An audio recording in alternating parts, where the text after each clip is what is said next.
interesting about fear and excuses is if you reverse engineer them backward to the seed of where it's coming from, it means that a stunning majority of the people in this audience are actually tied up in caring about somebody else's point of view on them.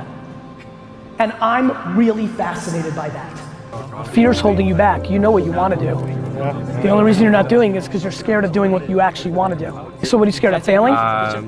Not failing, but still being at the same place when my friends are at the next level. Huge mistake. You don't want the same thing your friends want. So why do you care what they have? Number one mistake so many people make is they care about what other people have. I don't care what anybody has. If I have more, if I have less, doesn't matter. I worry about myself. The fact that you're worrying about other people's accomplishments is already a losing formula. You need to get rid of that first, then you can focus on yourself. I would argue that well more than 50% of the people in this audience are here today because they worry about the way they would be judged by one and/or two family members in their inner 7, 8 people circle. If you're not feeling it, find new friends. I'm being dead serious about this. This one is real big for me.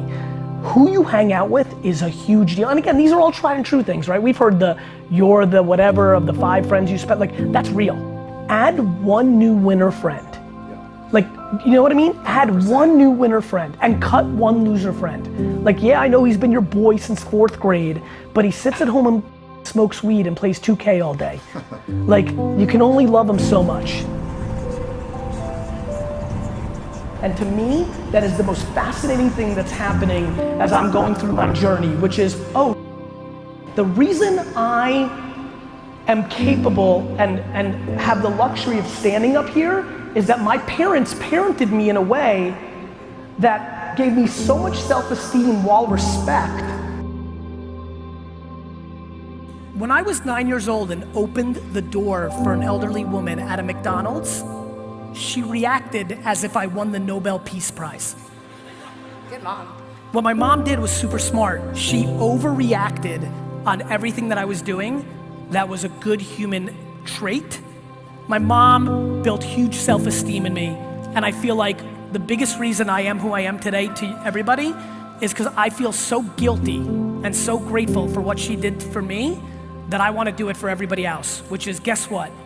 You suck at a ton of good, so does everybody else. You're also probably pretty rad at something. Try as many things as possible until you figure out what you're rad at and you like, and go do that for the rest of your life and stop giving about everybody else.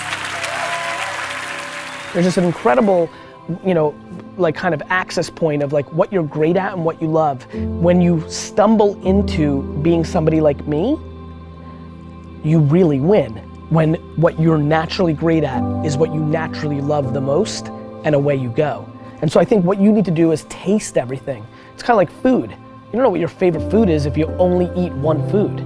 So I would take advantage of your youth and your flexibility at this kind of age and try to taste everything, play with everything, figure out what you might be good at, what you might like, and then you make a decision. It's a very fine balance. I don't stand up here not giving a about what people think about me.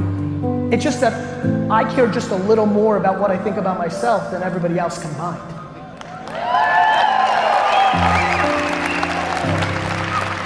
And I just think a lot of people are crippled by going on the offense because we are sold defense. We are sold defense. We just are. Offense is always the best defense. Offense always solves problems as long as your defense is not a complete disaster. So I just think offense is a very good mentality. There is a trigger mindset. I'm always trying to stay on offense. I always say I hear from everybody who wins. I think the fear of losing trumps the excitement of victory for so many people. I think people are so scared. Nobody wants the rejection. Nobody wants to lose. So I understand the philosophy. I understand that string of DNA that doesn't want to make you lose. But I'm so desperate to figure out how to convince people that there is no loss in going for it.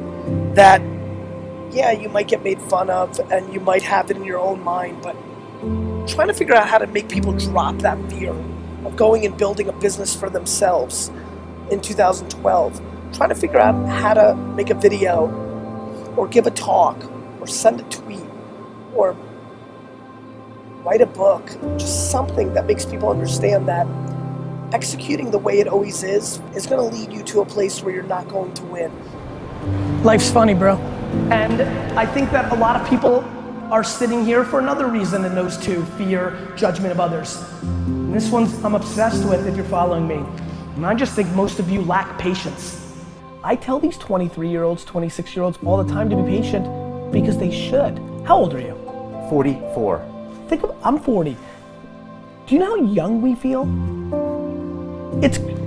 When you were 26, did you ever think that this is what 44 felt like? No. You thought that that was finished? Yeah. Like, you think a 40-year-old, like, when I was 25 years old, I thought a 40-year-old was finished. I don't even feel like I'm starting.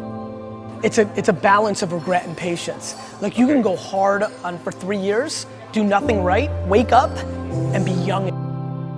You should really go to a retirement home one day and volunteer and just talk to them.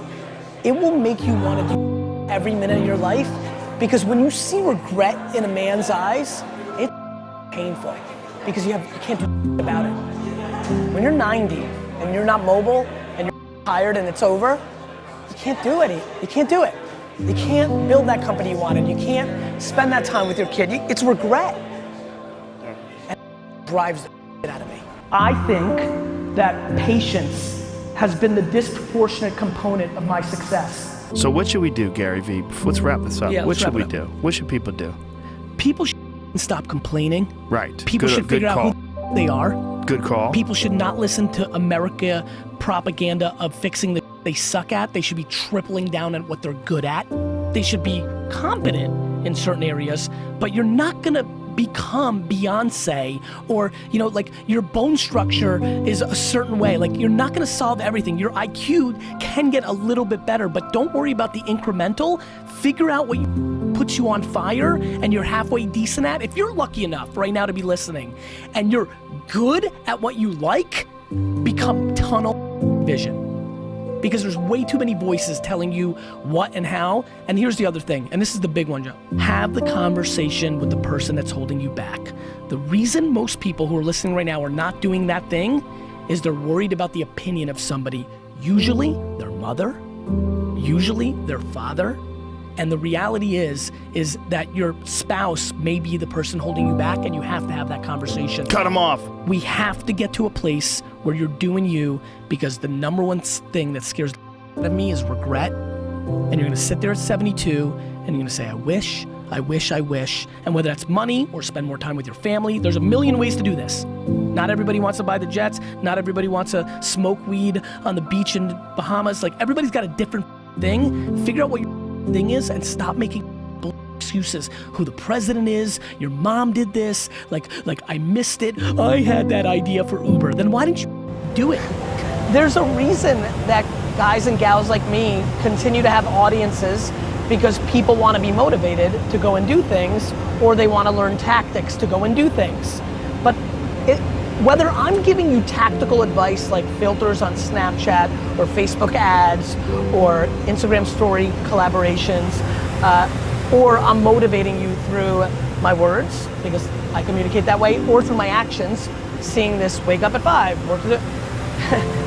If everybody who's watching this actually did something about it, and then went on the course of their version of it, then they wouldn't be watching this. And I genuinely know at the bottom of my heart, out of all the people that want to build audiences, that I'm the complete opposite of almost all of them. Because 99% of people that produce content like this and are out there like I am, the business of being that is what they are. I have businesses. I have Wine Library and VaynerMedia. I don't need your $14 for my book or to be in my course or this and that. So I don't need to monetize you. So I then genuinely want you to never watch me again. The problem is, every time you guys are posting, do you know how many times I see on my Instagram, oh, I needed this today? And do you know how many times I see that person 9 months later still hanging around? If you needed it, then take it and do something about it. The reason there's gonna be 1 billion motivational views today on YouTube is that People love the feeling of being motivated. They don't like putting in the work to do something about the feeling. I hate the motivation me until you do something about it.